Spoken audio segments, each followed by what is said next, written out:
तुम अगर कहीं ना कहीं मेरे तरह हो तो तुमने अपनी लाइफ में कोई गोल सेट किया होगा, चाहे वो किसी जॉब को पाना हो, किसी एडिक्शन से फ्री होना, कोई नया बिजनेस शुरू करना हो या फिर कोई नई स्किल सीखना।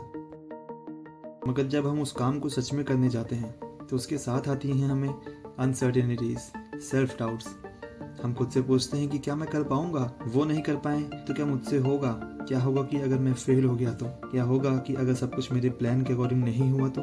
इस तरह के कई सारे सवाल हम अपने आप से बार बार पूछते हैं। एंड ट्रस्ट मी, ये थॉट्स इतने मेजॉरिटी में आते हैं कि इसके साथ आती है प्रोक्रास्टिनेशन, वर्थलेसनेस, यानी खुद पे ही डाउट की फीलिंग। या तो तुम फिर इस आइडिया को पूरी तरह से ड्रॉप कर देते हो और अपनी उसी सफरिंग वाली ओल्ड लाइफ में वापस चले जाते हो, या फिर तुम खुद पर विश्वास नहीं कर पाते और कहते हो कुछ और करता हूँ, और तुम इसी तरह से बार बार प्लान बनाते रहते हो। तो यकीन मानो, तुम अकेले नहीं हो। अगर तुम इन चीजों से रिलेट कर पा रहे हो जो कि मैंने अभी बताई, तो तुम्हें भी एक रेजिस्टेंस फेस होता होगा किसी भी काम या एक्शन लेने से पहले। एक इनविजिबल बैरियर या कोई एनर्जी तुम्हें काम करने से रोक रही होती है। तुम्हारी अनसर्टेनिटीज, सब कुछ तुम्हारे प्लान के अकॉर्डिंग होगा या नहीं, इस बात पर ज्यादा फोकस करती है। And the thing is, it never goes, and chances are even more कि अगर कोई आप काम पहली बार कर रहे हो। हम इस इमोशन को कई बार समझ नहीं पाते, इसे लाइफ मानकर जीने लगते हैं, इसे समझने की कोशिश तक नहीं करते, क्योंकि मेजॉरिटी ऑफ चीजें इसमें से अनकॉन्शियसली होती है। साइकोलॉजी में हम इसे सेल्फ हैंडीकैपिंग कहते हैं, एक ऐसी स्टेट जिसमें हम अनकॉन्शियसली अपने फेलियर्स और मिस्टेक्स को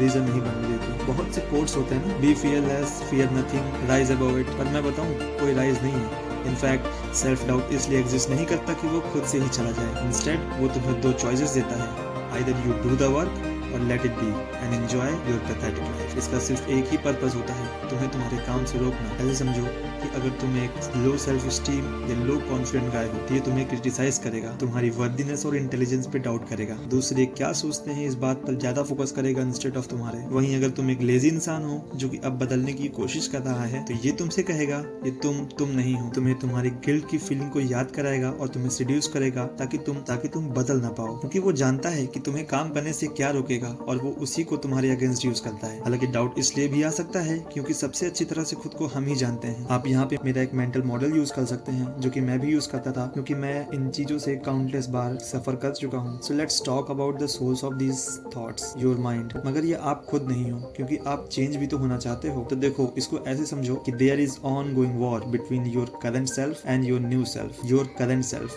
मतलब जो तुम अभी हो, और तुम्हारा न्यू सेल्फ जो कि तुम बनने की कोशिश कर रहे हो। This is called identity war, जो कि तब स्टार्ट होती है जब तुम डिसाइड करते हो चेंज होने की। ये वॉर तुम्हारी करंट आइडेंटिटी जो कि एक लेजी इंसान है और तुम्हारी वांट टू चेंज वाली आइडेंटिटी जो कि एक प्रोडक्टिव इंसान बनना चाहती है, उसके बीच होती है। क्योंकि अब तुम अपनी आइडेंटिटी को चेंज करने की कोशिश कर रहे हो, तो जो काम तुम इसके रिगार्डिंग करोगे तुम्हारी करंट आइडेंटिटी से बिल्कुल विपरीत होगा, क्योंकि वो काम करने से तुम एक नए इंसान बन जाओगे जो कि तुम्हारी करंट आइडेंटिटी को एक रिस्क में डाल देगा। और क्योंकि अब उसकी एग्जिस्टेंस खतरे में है, तो वो हर वो काम करेगा जिससे तुम्हारी नई आइडेंटिटी को नुकसान पहुंच सके। Because your current identity is alive just like any living thing and it will constantly try to harm you for its survival bias. For example, अगर तुम एक एडिक्ट इंसान हो जो कि अब चेंज होना चाहता है, तो तुम्हारी करंट आइडेंटिटी तुम्हारी तरफ हर वो थॉट फेंकेगी जिससे तुम डिस्ट्रैक्ट हो। किसी भी एडिक्शन को छोड़ने के दौरान हमें उस चीज की क्रेविंग होती है और जिसे परफॉर्म करने के बाद हम उसी ट्रैप में वापस फंस जाते हैं। यही कारण है कि हम किसी भी एडिक्शन को ऐसे ही छोड़ नहीं पाते, बार बार हार कर अपनी विल पावर को और कमजोर करते जाते हैं। सो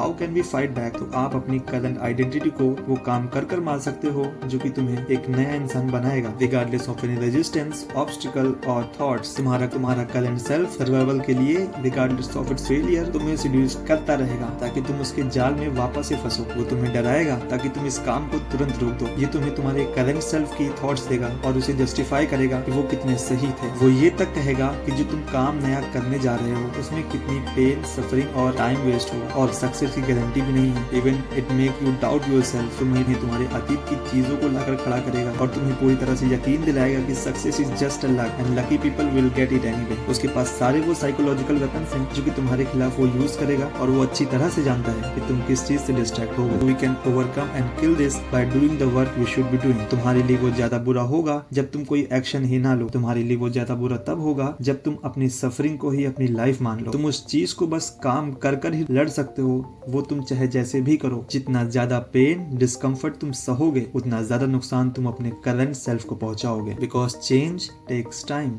जी माफ करना कि अगर तुमने सोचा कि यहाँ पे कोई रेड या ब्लू पिल दी जाएगी जिससे तुम्हारा काम तुरंत हो जाएगा। प्रॉब्लम का सोर्स जानकर तुम्हारे पास एक एडवांटेज है, मगर you have to push through it anyway, because no tree has ever grown to heaven unless its roots reaches to hell. अगर तुम अपनी डिजायर्ड लाइफ जीना चाहते हो तो तुम्हें पेन और सेक्रीफाइस तो देना ही पड़ेगा, because after all life is suffering, pain is where there is evolution, this is the law of nature. तुम अगर अपने कंफर्ट जोन से बाहर निकल कर एक नए इंसान बनना चाहते हो, तुम्हें कुछ तो सेक्रीफाइस करना ही पड़ेगा। You have to see the comfort in that discomfort. जैसे जैसे तुम इस चीज को सीखते जाओगे, तुम्हारी कद एंड सेल्फ की पकड़ तुम पर से छूटती जाएगी। अगर ये सारी चीजें तुम्हें नॉनसेंस लग रही हैं, तो तुम इस चीज को तब अप्लाई करके देखना जब तुम ऐसे ही सिचुएशन में पड़ो।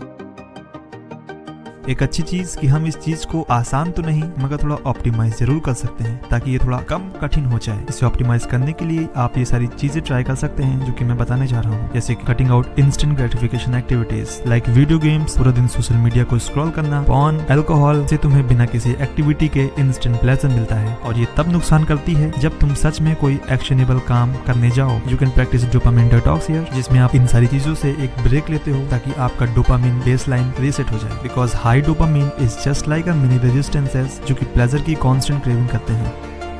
Second thing, focus on progress not on perfectionism. बस काम को स्टार्ट कर दो बिना किसी सही समय का इंतजार किए बिना। Know your goal, plan things out, goal को स्टेप्स में ब्रेक कर लो and you will eventually see the difference.